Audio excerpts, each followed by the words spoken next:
ನಮಸ್ಕಾರ, ಬೀದರ್ ನ್ಯೂಸ್ ರೌಂಡಪ್ಗೆ ಸ್ವಾಗತ. ನಾನು ಶುಭಾ ಎಂಪೌಲ್. ನಾನು ರಾಣಿಕೋಟೆ. ತಮಿಳು, ಮರಾಠಿ, ತೆಲುಗು, ಹಿಂದಿ, ಕನ್ನಡ, ಉರ್ದು, ಇಂಗ್ಲಿಷ್ ಸೇರಿದಂತೆ ವಿವಿಧ ಭಾಷೆಗಳಲ್ಲಿ ಸುಮಾರು 40 ನಮೂನೆಯ ಕಳಪೆ ಗುಟ್ಕಾ, ಪಾನ್ ಮಸಾಲ, ತಂಬಾಕು ತಯಾರಿಸಿ ವಿವಿಧ ರಾಜ್ಯಕ್ಕೆ ಸಾಗಿಸುತ್ತಿರುವ ನಗರದ ಹೊರವಲಯದ ಕುಳಾರ್ನಲ್ಲಿರುವ ಅಡ್ಡೆ ಮೇಲೆ ವಾಣಿಜ್ಯ ತೆರಿಗೆ ಇಲಾಖೆ ಸಹಾಯಕ ಆಯುಕ್ತ ಮಹೇಶ್ ಪಾಟೀಲ್ ನೇತೃತ್ವದಲ್ಲಿ ದಾಳಿ ಮಾಡಿ 1 ಕೋಟಿಗೂ ಅಧಿಕ ಮೌಲ್ಯದ ಪಾನ್ ಮಸಾಲ ತಯಾರಿಕೆ ಕಚ್ಚಾ ವಸ್ತುಗಳು ಹಾಗೂ ಗುಟ್ಕಾ ಹಾಗೂ ಪಾನ್ ಮಸಾಲವನ್ನು ವಶಕ್ಕೆ ಪಡೆದಿದ್ದಾರೆ. ಸ್ಥಳೀಯವಾಗಿ ಜಾಗೃತಿ ಅಂದರೆ ವಿಜಿಲೆನ್ಸ್ ಮಾಡ್ತಿರ್ತೀವಿ. ಆ ಸಂದರ್ಭದಲ್ಲಿ ಒಂದು ವೆಹಿಕಲ್, ನಮ್ಮ ತಂಡದವರು ಒಂದು ವೆಹಿಕಲ್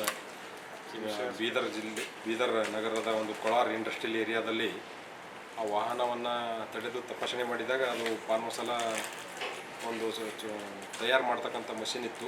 ಅದರ ಆಧಾರದ ಮೇಲೆ ಅವರನ್ನು ಪತ್ತೆ ಹಚ್ಚಿ ಈ ಗೋಡಾಮನ್ನು ಫೈಂಡ್ ಔಟ್ ಮಾಡಿ ಮಧ್ಯರಾತ್ರಿಯಿಂದ ನಾವು ಕಾರ್ಯಾಚರಣೆ ಮಾಡಿ ಯಶಸ್ವಿಯಾಗಿ ಈ ಗೋಡಾಮನ್ನು ಗುರುತಿಸಿದ್ದೀವಿ. ಇಲ್ಲಿ ಸುಮಾರು ಒಂದು 40ಕ್ಕಿಂತ ಹೆಚ್ಚಿಗೆ ಇರ್ತಕ್ಕಂಥ ಬೇರೆ ಬೇರೆ ಬ್ರ್ಯಾಂಡ್, ಈ ಥರ ಬೇರೆ ಬೇರೆ ರಾಜ್ಯಗಳಿಗೆ ಸಪ್ಲೈ ಮಾಡ್ತಕ್ಕಂಥ ಬೇರೆ ಬೇರೆ ಬ್ರ್ಯಾಂಡ್ಗಳ ಒಂದು ಮ್ಯಾನುಫ್ಯಾಕ್ಚರಿಂಗ್ ಏನಪ್ಪ ಅಂದರೆ ತಂದಿಟ್ಟಿದ್ದಾರೆ ಇಲ್ಲಿ.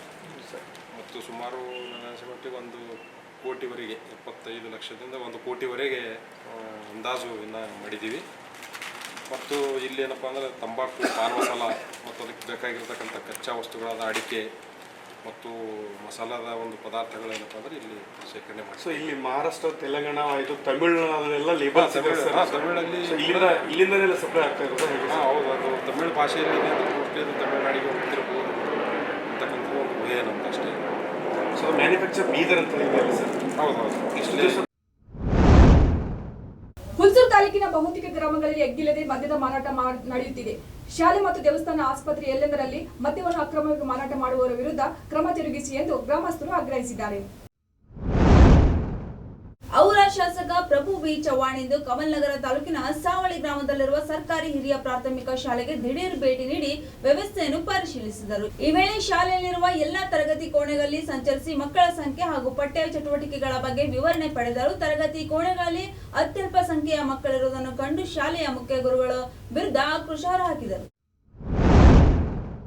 ಕಲ್ಯಾಣ ಕರ್ನಾಟಕ ಉತ್ಸವ ದಿನಾಚರಣೆಯನ್ನು ಕಲಬುರಗಿ ನಡೆಸಿದ ಸಚಿವ ಸಂಪುಟ ಸಭೆ ಕೇವಲ ತೋರಿಕೆಗೆ ಸೀಮಿತವಾಗದೆ ಎಐಸಿಸಿ ಅಧ್ಯಕ್ಷ ಮಲ್ಲಿಕಾರ್ಜುನ್ ಖರ್ಗೆ ಅವರನ್ನು ಮೆಚ್ಚಿಸುವ, ಸಂತೋಷಪಡಿಸುವ ಸಂಪುಟ ಸಭೆ ಎಂದರೆ ತಪ್ಪಾಗಲಾರದು ಎಂದು ಮಾಜಿ ಕೇಂದ್ರ ಸಚಿವ ಭಗವಂತ ಖೂಬಾ ಟೀಕಿಸಿದ್ದಾರೆ.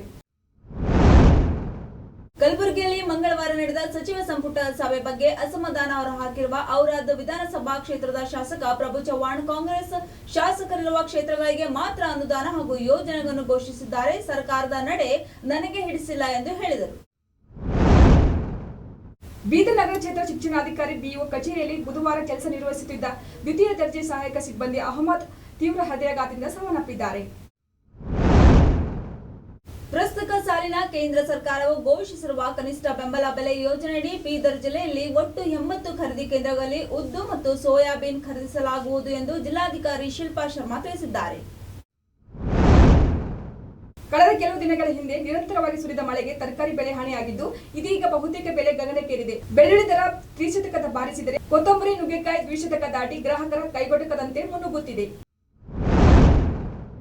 ಬೀದರ್ ಜಿಲ್ಲೆಯ ಬಸವ ಕಲ್ಯಾಣ ತಾಲೂಕಿನ ಹಾರ್ಕೋಡ ಸಂಸ್ಥಾನ ಹಿರೇಮಠಕೊಡ ಮಾಡುವ ಪ್ರಸ್ತುತ ಸಾಲಿನ ರಾಜ್ಯ ಮಟ್ಟದ ಶ್ರೀ ಚನ್ನ ರೇಣುಕಾ ಬಸವ ಪ್ರಶಸ್ತಿಗೆ ಹಿರಿಯ ಸಾಹಿತಿ ಡಾಕ್ಟರ್ ಎಸ್ಎಲ್ ಭೈರಪ್ಪ ಆಯ್ಕೆಯಾಗಿದ್ದಾರೆ. ಬಸವ ಕಲ್ಯಾಣದಲ್ಲಿ ಅಂತಾರಾಷ್ಟ್ರೀಯ ಮಟ್ಟದ ಅನುಭವ ಮಂಟಪ ಕಾಮಗಾರಿ ಪ್ರಗತಿಯಲ್ಲಿದ್ದು 2025 ಡಿಸೆಂಬರ್ಗೆ ಪೂರ್ಣಗೊಳಿಸಿ ಲೋಕಾರ್ಪಣೆ ಮಾಡಲಾಗುವುದು ಎಂದು ಅರಣ್ಯ ಸಚಿವ ಈಶ್ವರ್ ಖಂಡ್ರೆ ಹೇಳಿದರು.